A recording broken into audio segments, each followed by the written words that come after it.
mendan bir so'raydi-da, bu bola bir chinovnik bolasimi deb so'raydi. Bolaligingiz haqida gaplashaylik. Endi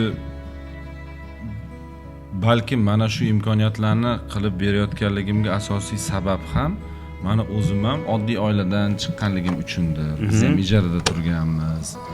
Yillab biz pul yig'ganmiz, uy olish uchun, uy joy olish uchun. Men o'zim Qashqadaryo viloyatida tug'ilganman. Nishon degan, Nishon tumani bor. Shu yerda Oydin qishloq fuqarolar yig'ini. Eshitdinglarmi? Oydin hozir adashmasam Do'stlik qishlog'imi nomi o'zgargan bo'lishi mumkin.